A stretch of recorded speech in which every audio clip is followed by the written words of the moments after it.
Hi, my name is Shaun and I'm a 3D artist on Patreon. In this video, I'll be continuing on an exciting project where I'll be recreating a background image from the Disney classic Alice in Wonderland in 3D. So if you haven't already, please click the link in the description to take you on to my Patreon page where you can help support the project, get awesome extras, and be a part of the process. How cool is that? Anyway, enough said. Let's get the party started on this thing. Okay, first I want to share this book before we jump into Maya, this Taschen book. And it's the book we're using for the reference, Alice in Wonderland reference. I photographed the image from this book. It's such a beautiful book, very well made. It's just really quality. But let's go ahead and jump in the book real quick here. And you can see all the chapters and stories covered in the book.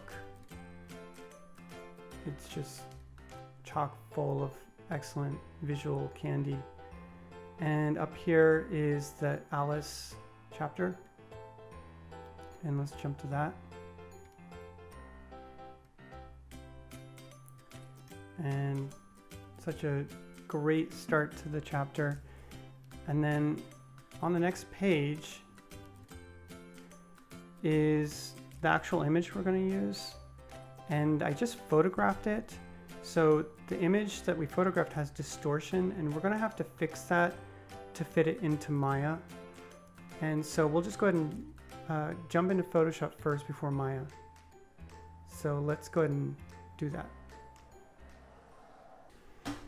Okay, so we're in Photoshop now, and we've got the image from the Taschen book.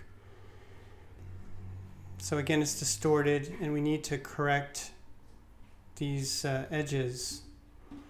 So first things first, let's bring up the rulers, just Command R and just go ahead and left click and drag out. We want to line it up with the edge that's sticking out the furthest. So if you look over here, the edge on the left is already touching, but the one right where my cursor is not. So I want to line it up with the edge furthest out.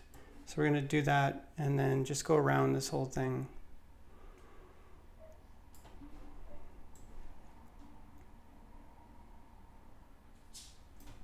Okay. And last one here. And then I'm just going to press Command T for the transform tool, hold Command or Control, and just drag out this left point till we get the distortion fixed. Just go ahead and do this all the way around. Maybe pull a little bit more up here. It doesn't need to be perfect, but you know, as close as we can get it, I think that's the best thing we can do. So then I'm going to grab this marquee tool and just drag from the left to the right. And I'm going to copy it, and I'll just do a new file, and it's just going to do from the clipboard, and then just paste it in there. Okay, so let's just save it, and we'll save it to the computer. We're going to save it as a JPEG. We'll call it Alice back plate, and okay. And then we'll head on into Maya. Okay, so here we are in Maya, and if you haven't done so, you'll want to create a project. And you'll go to the project window, call it whatever you'd like. I'm going to call this Alice, and then choose everything should be fine default and choose accept. Then you'll want to go ahead and save the actual file. And so we'll just pull that up and just to type the name, I'm going to call it Alice. And then I like to have a number kind of suffix at the end, and then just choose save. So now we need to create our camera, and we need the correct aspect ratio. If you're not sure which aspect ratio to use, because maybe you're trying to recreate some art, or in our case, we're recreating a film plate, you can look this up online. I just happen to know that this is 4:3, but basically you just want to pull it up on maybe Safari or whatever browser you're using, and just be direct with it and tell it what you want it, your direct question. So we'll just type it here.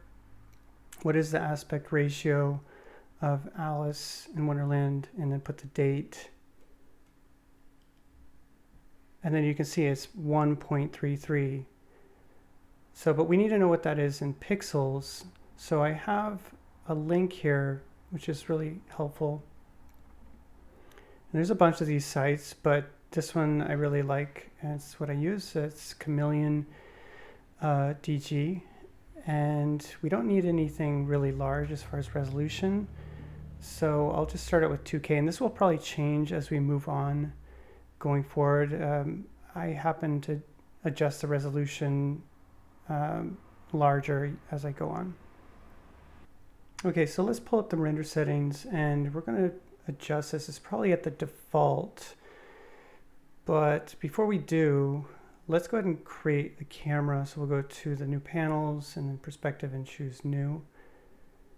And we'll just want to name it, we'll call it render cam. And we can see here in the outliner now. And then you need to go back to the settings and make sure that maintain height and width is off. And then we just need to go ahead and put in our correct pixels, 2048 and 1536. And want to adjust and make sure the camera is selected, and that should be it. And just close it. Okay, so now we want to turn on the resolution gate so we can see what we're doing.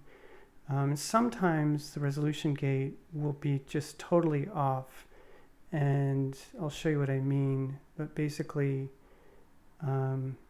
need to just go and select the properties, and we just need to find the overscan, trying to remember where it is. And yeah, so if we change it, you can see what I meant. It's just way off, and so we need it to be within the viewport, so change that to 1.5. And maybe I'd like to fill the screen, so change it maybe a little bit more. And I think that should be good. Okay, so we're going to save the file, and then we're going to import the image. So we'll go to image plane, and we just need to go to image plane and then import image. And go to desktop and choose the correct image.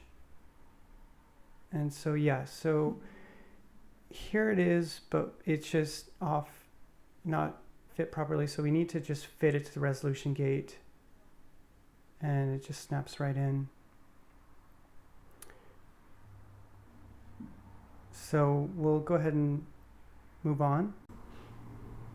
Okay, so we need to match the grid with the perspective in the image, and right now it's definitely not matching up. You can just see it's shooting off there.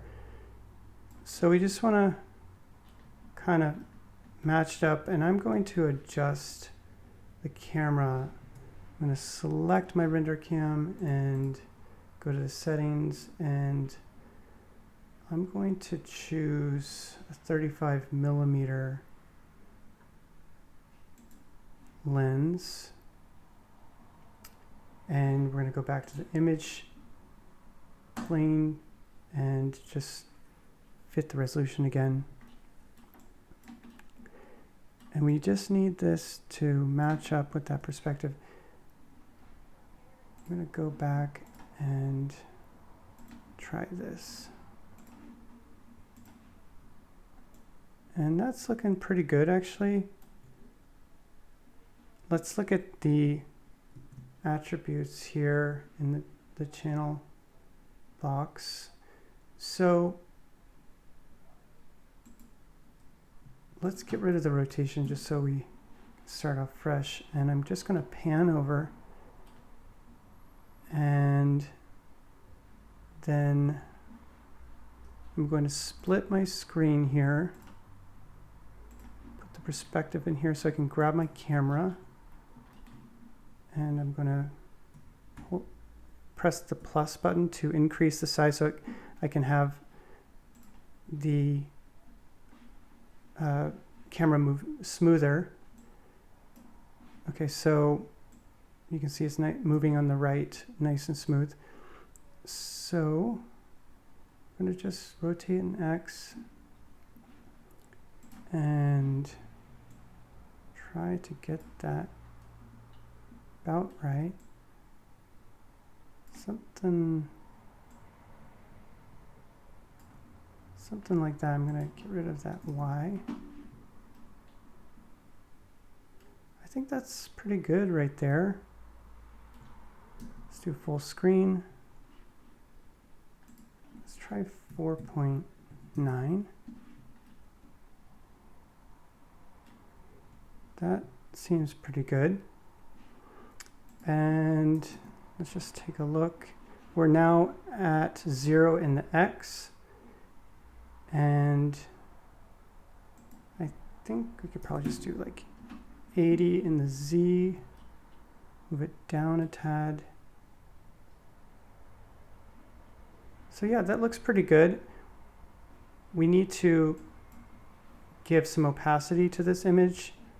So I'm just going to go back to the attributes and reduce the alpha gain, adjust the color offset, and reduce the color gain.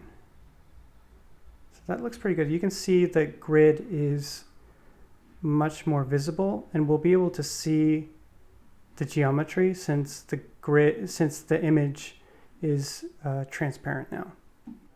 Okay, so finally I want to take a moment and just thank you for your support.